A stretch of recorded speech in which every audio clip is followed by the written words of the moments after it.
Katy Lee, thank you for coming today Thank you for having me. to your Go See. Let's just start, shall we? As we would a normal, typical day visiting a photographer. Yeah. I'm going to interview you about your experiences in modelling and your life generally. Okay. So you're from Minnesota, I know that much. From Minnesota, yeah. Born and raised there. And it seems to me that there are a lot of Minnesotans modelling. In my agency, yeah, there are quite a few girls that I know. A lot of girls not only from Minnesota, but the Midwest in general. So Now, is that because of the Scandinavian stock? there are quite a lot of Scandinavians. I happen to be a part of that crowd. Mm-hmm. But also there's my mother's side, her father had some Native American in her. So oh wow, that's a good mix. That was a little thrown in there. Very That's so small amount, fantastic. but it's in there. So when we're talking Scandinavia, is there a particular country? A little bit of everywhere. More like Norwegian, like Norwegian, Norway? Norway and Sweden. I Okay. get those kind of, I just like, they click in my head and That's I kind true. of like combine them into one, but I'm a mix of both equally, so. And do you have a slight Minnesotan accent? Yes, I think that I do. Not as heavy as some of my family members, but we accentuate our O's quite heavily. Just give me an example. So if the college team in Minnesota is the Gophers, and so some people would say gopher instead of gopher. Okay. Or boat, like people say boat, you would accentuate the O on that and say boat. I see. So it's So- not quite Frances McDormand Not from quite. Fargo. Not quite. That was a little. Did she over-exaggerate? Yeah, I would say there are quite a few Minnesotans who have a strong accent. They come from the northern regions. I'm from like the south part of Minnesota, but So what's the town? I'm from Lakeville, so it's south of Minneapolis, about 30 minutes. Okay. Yeah. So suburban Suburban, definitely, yeah. and pleasant. Yes, I love it. It's very quiet, very good community, and I'm glad to have been born and raised there. And are Minnesotans a nice people, generally? I would say so. I mean, you get the passive aggressiveness, that's for sure. That's like a trait, I would say, of Minnesotans, but I think... What, to be being nice all the time, but not being able to express their inner rage and hostility? That is true. A lot of people like to be nice to your face sometimes, and then Yes. behind the scenes, they say what they really feel. I really, see. truly feel. I see. And you were always destined to be a model? Tell me about the first inklings of how it happened. Tell me the history of that. I never set out to be a model. I think I was very focused on sports growing up, and school and family. What sports? I played soccer from preschool until my senior year of high school. My goodness. So That's your whole academic life. yeah, it was a dedicated thing. I took it to the highest level. Oh, wow. Yeah. So I played year round actually, and I Wow. was traveling all across the country playing. So when did it become a passion? How young were you when you thought, I really love this enough to dedicate the amount of times and practice hours and all of that? I think it was probably it was always kind of a passion that I had. I didn't really realize it. It wasn't the something time? you thought about? No, it Did was... young girls in your community just sign up as a matter of course? Was it just something that everybody did in the community? I think soccer was a big thing, and I just started, and then I just didn't want to stop. So it wasn't something that I was like, oh, I want to dedicate myself to this. I knew that I didn't want to stop. And were you really good at it? In relation to your peers, how do you know if you're good? I would say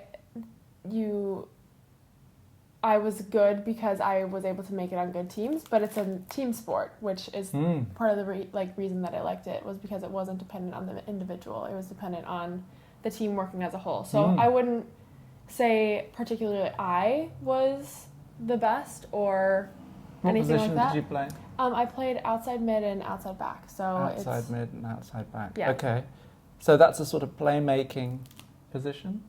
You're Yeah. feeding balls to the strikers, Yeah. and you're defending. So Yeah. you're an all-round kind of all-rounder as a soccer player. I would say so, and the outside mid position was my favorite, but also my least favorite, just because of the conditioning aspect of having to play both sides. And did you go left or right side? Right side. Right side. So you didn't have to be a left-footed player. I was not a lefty. I tried, and I got put in that position a couple times when need be, but right was definitely my strongest side. Right, okay. Yeah. So it was a kind of dedicated regime of practice and then games on the weekends. Yeah, definitely. Even we would travel to tournaments during our spring break. So it was always, or like winter breaks, any break that we had from school, we were traveling to a different state to play. So. Now, is that in some way a good background for modelling, in that you're travelling and you're basically sort of out in the world? I would say so. I think it got me acclimated more to the traveling lifestyle that is well known in the modeling industry. It got me to see different parts of the country that I wouldn't have if I wasn't playing the sport. Sure. For example, there was an annual tournament in Las Vegas, which would not be a typical destination for a preteen, but it got me to see open my eyes to like a possibilities. A different part of the world. I mean, part of the United States. So. And do sports people tend to be a bit more mature for their age as well, because they have to focus on things and they have to work with other people and they have to be team players and all of those other attributes? Or were you sort of naturally like that anyway? I would say it's dependent on the level that you're at. The lower level, I think it's more just for fun. But I would say at the higher level of things, it takes a certain type of person, a certain dedication, a certain drive to kind of be winning, and also not only focusing on your sports, but having a balanced lifestyle, which is something that I've needed to take into modeling, and it's helped me balance the lifestyle of being a model and also being able to take care of myself and having time with friends and family and yes, an all-around balance. That's right. So how did it start? So when was the first time? Because obviously scouts are coming to volleyball matches on Saturdays and soccer to scout for girls. And that happened to you? It didn't actually. I was out to eat with my friend, and a photographer approached me saying he was local, like he didn't want to seem creepy, which it did seem a little bit. It did seem a little bit creepy that he was approaching me. However, How old was he? Describe the man. He was I would say he was probably in his late 50s, and he just looked like a non-assuming sort of person, and I didn't think much of it until I kind of saw him like peeking his head over at our table, and he gave me his card and just said, "Give it to your dad, just let him look me up and we'll like take it from there." And you were with friends? Yeah, I was with friends. Okay. And was that funny? It was a little funny. We kind of laughed it off, and I didn't give it the card to my dad for a little while, and then I thought about it a little bit, and people had told me before, like, "Oh, you should try it out." So I ended up going to a local agency, and his card was actually on their desk, like as a promotion sort of thing, and they'd worked with him before. So I did my first photo shoot ever with him, actually. Okay, and so from getting the card to talking to your dad about it, did you talk to your dad about it? I did, yes. And mum? Yeah. They were very involved from the very beginning, very supportive of me. So when you breached the subject, what did they say? Was there a general consensus that you'd been spotted and that there was a new career in the offing? Or were they more reserved? What was their reaction? I think it was more reserved, definitely. They thought it was something fun that I could do as a hobby, but it wasn't anything that would land me where I am today. So, okay, so it was a sort of let's see where it goes kind of thing. Right. It was something that I was doing alongside soccer at the time, and so it was. So were they very into the soccer too? Yeah, as your biggest supporters and fans. Yeah, driving you thousands of hours of sort of dedication over the years? Yeah, they drove me to every practice until I got my own license. They flew with me to every tournament. They were there almost every single game that they could. And without their support, I couldn't have done it, I don't think. And do you think you stood out from your peers and your friends in terms of, were there any other girls in your circle that got to model? There's one girl from another high school who's actually signed with New York Models. Okay. And so that's the one and only girl that I've known that's made it to like the New York level. But other than that, I mean, I'm sure there's plenty of girls who could have. It's just whether they pursue It wasn't their fate, and it wasn't their fate to be spotted in the way that you were that day, right? You know, exactly. There's a certain amount of kismet involved in that. So what was the next step?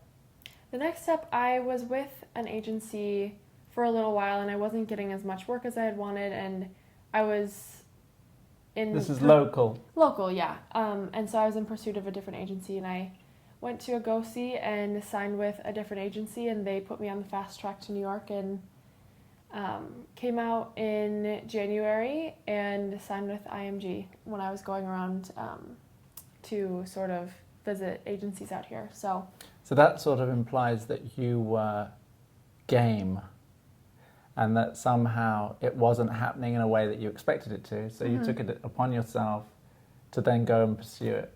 Yeah. And at what point did you think, I'm gonna do this because I want it? Or did you ever sort of want it? Did you ever have those initial goals in modeling? I started to have the goals in modeling when I quit soccer because I wanted to... Oh shit, you quit soccer. Yeah, I did.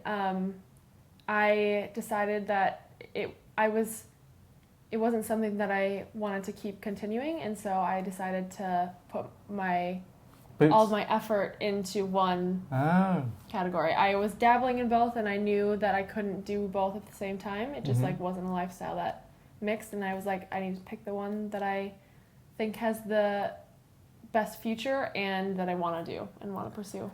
But the sport future, was that going to enable you to get a scholarship to go to a university or something? College? Had made the decision to quit after I had been to a soccer camp at a local state school, and it just didn't feel right to me, and I didn't feel like this is something that I wanted to do. And so after that, I think I made the decision to switch over and give modeling a go. Give modeling a go, yeah. And so you brought your sense of competitiveness to the endeavour? Yes, that's for sure. I am very competitive. What star sign are you, by the way? I'm a Leo. Oh, good. Good Yeah. sign, Selma. Yeah. So, yes. So it comes naturally. Your energy and stuff is kind of built in, right? And the fact that you've had years of conditioning as well, physically. I mean, your core strength must be pretty big. And do you still work out after the football training and after that has ended? Does it all just go to pot now? No, I am in the gym every day. Every day? Every day. Well, if I'm not feeling that great, I'll take a day or two off here or there. Like, if I've had a long shoot day, I'll decide, oh no. But if I've been shooting for all day and I get off at 6, then I make sure I even have my gym stuff in my bag right now, so I can head there after this. Okay. So you've just taken your same sort of conditioning and lifestyle to this. Right. Yes. And when do you win? What's winning for you? How do you score goals? I think I've already won. I do. Because you're in the league, or you're in the tournament anyway. You're on the field playing the game. Yeah. My dad's always told me to walk through every door, and I think I walked through the biggest door that I thought possible or ever dreamed or imagined. So I'm here. I arrived at the biggest agency in New York, in my opinion, and yes, for sure, no doubt about that. Yeah, and I think that no matter what happens from here on out, I've won. I've succeeded enough to be content if it ended tomorrow. Oh, really? That's fantastic. I You would would have say so. satisfied Yeah. your ambitions. I've satisfied it, but I still have drive to accomplish more. So how long have you been doing it then? Since IMG signed you? So I only signed with IMG right before Fashion Week. So This last Fashion Week. Mm-hmm. Did you walk any of it? I did. I walked 2 shows. So I Okay. walked for Dennis Basso, and then I walked for one other designer, Nicole Miller. And was that scoring? I would say so. I think 2 goals Yeah. of that season? Yes, for sure. 100%. I think it was a dream come true to walk in the biggest season, or the biggest, I guess, I'm trying to think of the word. Venue, I don't know, venue. The just like Arena. the capital Yeah. of fashion. And Yeah. I think that was the rush that I feel going out onto the catwalk is something that I can never. It's exciting. It's like stepping out onto the soccer field. It brings me back to those days, stepping out and hearing the cheers The and crowd stuff. and the energy from the crowd. Yeah. So it's kind of the mirrored. So do you think you're Passion. well suited to the job? And what qualities do you bring to that make you good at what you do? Have you ever thought about it? I mean, I think as far as this industry goes, it's highly dependent on looks, which you can't change. But I think the things that I bring to the table that I personally can take charge of would be my work ethic and just showing up to every job with a good attitude and being willing and open to do whatever it takes to keep going in this industry, whether that be continue to eating healthy or to work out more or to get connected more with photographers, like something like this, which I really enjoy, to just get to know people, make those connections, and I think that's something that I can bring. Just like the... What's your favourite part of the job? Have you been able to Oh, identify a kind of either a moment or the part during a shooting or a catwalk show that is most exciting and most rewarding? Let's take a shoot for starters. Okay. On a typical shoot, where do you feel most alive? I love when the photographer is just clicking away and then stops and says, "We've got it," and like is excited about it. Because a lot of times they'll be like, "Oh, we got it," you know, like they just, it's for e-commerce or something that can be like you just need to get the shot. But when it's for like a magazine or something and they step back from the camera, look up and say, "We've got the shot," I think for me that shows me that I've done my job. Job well done. And so what are the goals now? Do you have a specific photographer, magazine, editor? What for you in your mind is as far as you could go? What's the poppermost? I mean, in I the don't business? think I want to set a ceiling on my career. I think I want to take every job that comes my way. I don't want to turn my nose up at any opportunity because I think everything has potential.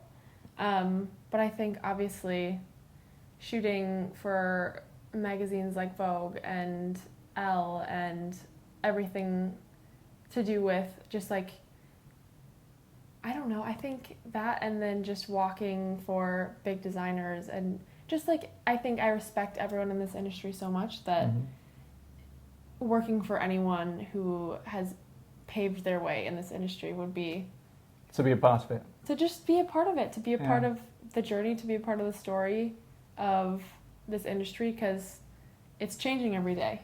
Sure. And so one day one person could be at the top and then the next they could be at the bottom, but like working alongside people who have just plowed their way into an industry that is hard to get into sometimes. Right. It just shows, I think, people's determination, and if they've made it to a successful level, I think that's something to be respected. So That's great. And are there any questions you might want to ask a photographer that you might have thought about, or anything from the other side that you have an opportunity to do now? Ask me. Is there anything you've ever wondered about the process or an insight into what it's like to be a photographer? I always wonder what makes a photographer like excited on set when a model walks in. What gets him excited? Is it her personality? Is it the way that she looks? Because I mean, I think photographers can obviously get a taste of what they look like based on their portfolio, but is that and like in these kind of meetings, right? In the go-see meeting. In the I mean, go-sees.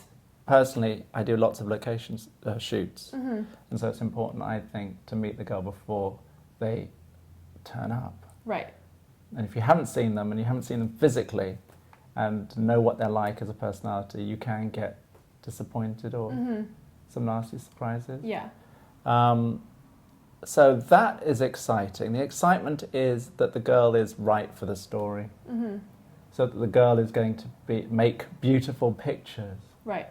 I got excited recently on a shoot I did about a model from her Instagram feed. Oh, yeah. I just thought she was so cool Mm-hmm.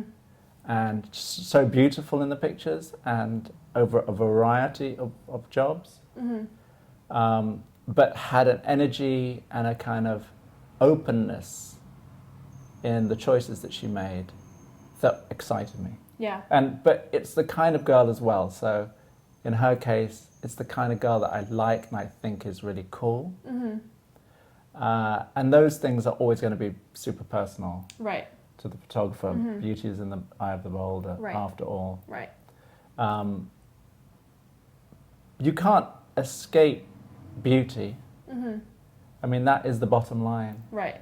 It's what this But- industry is based off of. The initial impact is that. Right. You can't, as you said, you started off by saying, first and foremost, it's how you look and you can't do anything about that. Right. So given a baseline of beauty, Mm-hmm.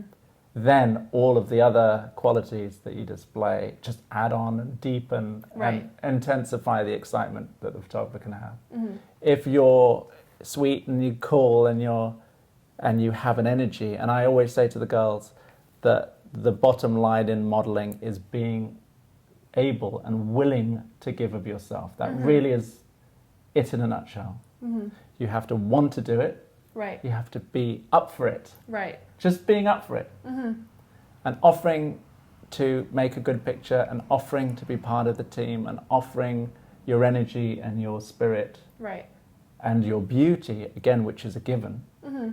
to the endeavour. So I like a girl who's really cares. Yeah. As much as we all care. And, Right. lots of girls are very, very young and they haven't been actually schooled or told by either the photographer, the agency, or anybody what that simple universal law is of giving. Mm-hmm. So if you don't know, you just don't know. Right. It's not that obvious. Yeah. And it's something that you can learn over time, or you have a natural knack at understanding and intuition. Mm-hmm. But I think that's developed in the process of taking pictures because there's this unspoken, non-verbal communication that goes on. And there's all sorts of intuitive stuff that you have to glean without anyone spelling anything out to you. Right. And that's just being human. Mm-hmm. All those human attributes of how to be successful in life. Yeah. I remember just a couple of days ago, I was able to be an extra for a Dior makeup campaign with Bella Hadid. Wicked. And it was incredible. And I realized you can look at her Instagram page, you can look at her lifestyle, and it seems so glamorous. But she walked into the room and she was just a human being, like you were saying. Mm-hmm. They're just the human qualities, and she's just like everyone else. Mm-hmm. She has these amazing... She's so amazing in so many ways, but she, on a human level, is just like the rest of the models that were there. And I thought that was very cool to see her be so humble and to be just like everyone else on set. She was just there to do her job, and I thought that was like something that I admired. And because you can idolize certain people, you can put them up on this pedestal. She's on your list. I think she's as an influencer. She's an influencer, I think, in the industry. I don't like to idolize people or put them into this like box, I guess. But I think that she's someone who I really respect because she's taken her platform and she's taken her opportunity and she's run with it. She's just taken off and accomplished so many things that just a circumstance wouldn't have given her. Just yes, and to take up from what you were saying, I do believe that a quality of being grounded is important, because when you become a fashion star, it can be distorting reality. Right. If people are telling you how wonderful and beautiful you look all the time, it can mess with you. And like all success, there's a stress involved. There's the pressure of having to live up to people's expectations and things. Yep. So I think having a good sense of who you are to begin with is quite important, because you can get lost in the craziness of it. Right. And I'm so grateful that I have a family who is always, I think that's where I get my groundedness. I've always told them, if I ever get in my head, if I ever become this person who thinks I'm better than anyone else, just make sure to ground me and remind me where I came from, and remind me that I wasn't always, like, if I do make it to a level like Gigi Hadid or her sister or Karlie Kloss or just like these major modeling. Cool. She's incredible. I mean, that's a model. She's a model, but she's so much more. She is more, but first and foremost, people don't look like that. Yeah. I mean, she's larger than life insofar as her physique and her physical presence. And all the rest is a bonus. But yeah, so how has negotiating, we were talking about the balances between your work life and your private life in terms of your love life and boyfriends and all of that. Tell me about that. I think... Did you have a boyfriend back in Minnesota? No, I didn't. And I think... Is that because of sport? No, I think it was just a personal choice. I always was... You didn't date throughout your teenage years? I dated. I would say never seriously. And people wanted to date you, obviously. I think... They weren't... You didn't have to beat yeah, them off I'm with a sure, stick? But I think I got the feedback a lot that people were intimidated to kind of come up and approach me. You were too beautiful. I mean... Humbly, You were. Humbly, you agree. I don't want to. No, I know it's doubt on my. Absolutely, it's against your deep Minnesotan nature. It's true. It's very true. Your humanity is appreciated. Katy, tell me what you're wearing today, and why. Or tell me a bit about your style, your model style. Yeah, I think I like to keep it really simple, really basic, because the fashion industry is changing constantly, and I like to have something that's neutral. Very, very neutral, but I can add in pieces here and there from the current trends. So this blazer is from Zara. So it's just a basic that goes with everything, and I think it also makes me feel good. So like I dress not only for looks, but I think I dress to help me feel confident. Like going into a go-see like this, I wanted to wear my blazer because I feel like it gives me confidence. It makes me feel good about myself, and it makes me walk into a room and feel like I can do anything. Yeah. Like all suits, they're essentially this armor that... It is. It really is. Yeah. And then, so then you have a body? What's it I called? just have like a t-shirt. A t-shirt. Just like a basic t-shirt. It's probably from Target or something. Just keeping it really casual. And then I just have on some more like trendy jeans, I guess you could say, from H&M. So you don't, as a model, you don't feel pressure from the industry or anybody else to wear designer clothes? I mean, I would say it's a pressure, but I don't necessarily give into it. No. Because that's unnecessary at the end of the day. It really is. It's just... You're a blank canvas. I mean, I guess I would say that's like my style, I guess. And then it's just, I don't feel the need to make that statement, indulge or anything like that in that. And the other thing is it can distract. I think so. And this is a wonderful utilitarian uniform that works so well because everyone understands it. Right. And then you're free as the photographer to just concentrate on you. So I think it's a good choice. So as a photographer, do you appreciate more of the blank? I mean, yes, I think the basic black silhouette works so well. Yeah, I love it. There's like the clean. I always like to make sure I feel clean and clean and confident. Would be kind of the tagline to my style, I would say. But do you have days when you don't, and what do you do about that? Or are those so rare? I honestly. What keeps you going? I don't know. But again, is it just what drives the desire to do it?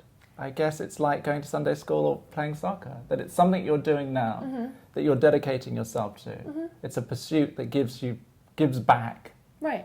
That somehow feeds you emotionally. Yeah. But what I'm getting at is, what happens in the moments do you have doubts? Is what I'm saying. Are there times when you doubt either that you can do it, or why you're doing it, or those other doubts creep in on the daily basis, I would say.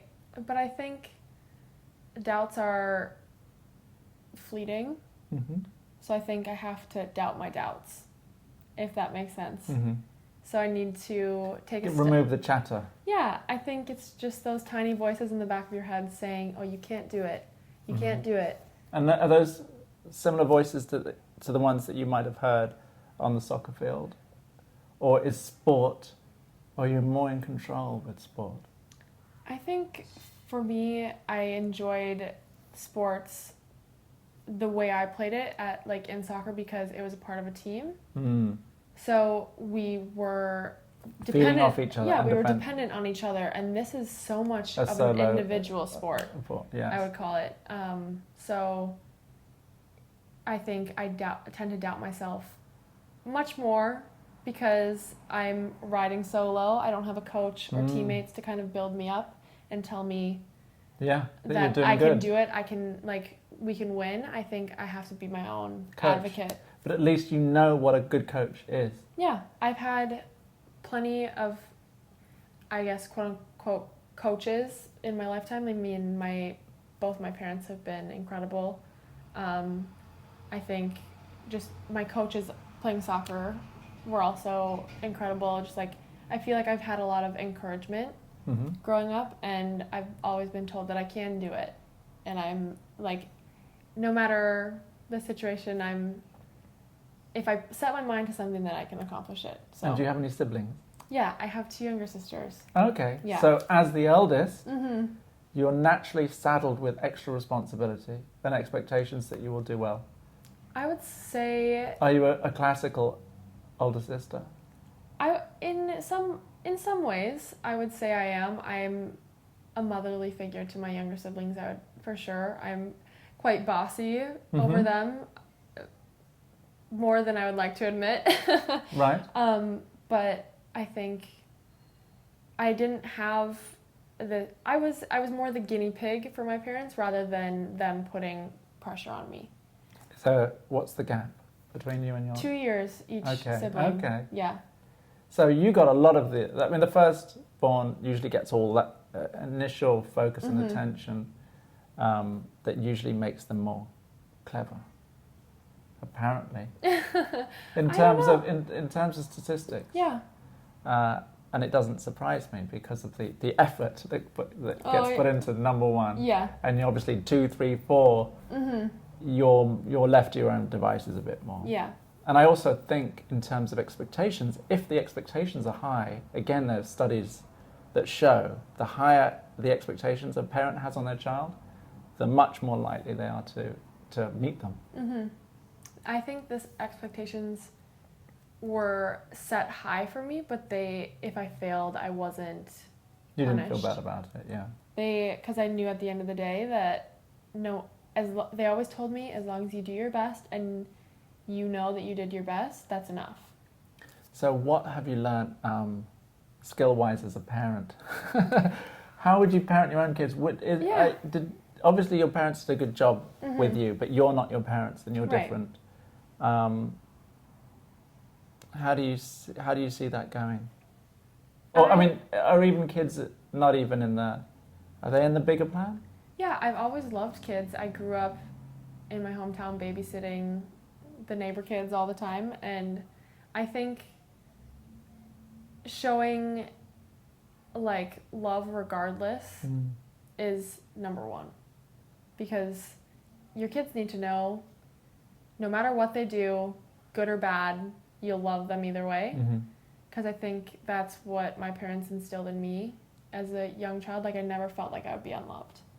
Even in the moments where I messed up, I knew. And you couldn't have messed up that much. I mean, were you rebellious as a teenager? No, I was a you were a goody good two girl. shoes. You were goody two shoes all the way through. I mean, I did have my moments, but But they're laughable compared to other people's moments, probably. Yeah, I mean, they're trifles. Yeah.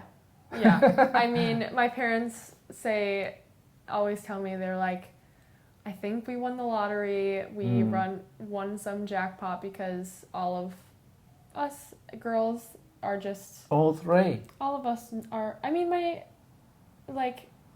I think we're all very just happy with what we have, and we don't seek out to... I mean, my dad, on the other hand, he was a completely different story. He was Mr. Rebellion. He was. But I think him telling us the stories of his rebellious nature as a child... Was he born again Christian? No, he was raised Christian. Okay. Yeah. It wasn't that he went into the desert and came out of it. No, he was born into it, but he's the one that needs to test everything for himself. He can't hear about it and say, "Oh, okay, you had a bad experience. I don't want to do it." He wants to experience it and learn from his experience. Right. So And you're clever enough to avoid that. I think he instilled that cleverness in me, because he told me every choice has a consequence. And so he told me about the consequences, and I was like, well, I don't want to have that consequence, so I just wise, prudent. made the choice just to avoid it. Yeah. Well, I think you're so well-rounded. Oh, thank you so and much. Rounded in all the things that we spoke of, that I think you have a really bright future. Thank you, I really appreciate it. And I appreciate think you'll succeed in at least playing in the World Cup. If Hopefully. not winning the final. I mean, to win the final, that's Carly Kloss. To win the final of the World Cup, to be on that team, is being Carly Kloss and Gigi Hadid. And of course, those things are ultimately out of all of our control. Right. But you have all the requisite qualities to get you that far. It was really lovely meeting you. Thank you. It was a pleasure. Thanks for coming and Thank sharing you so much much of yourself today. Yeah, of course. Thanks, Katy. Thank you. Thank you.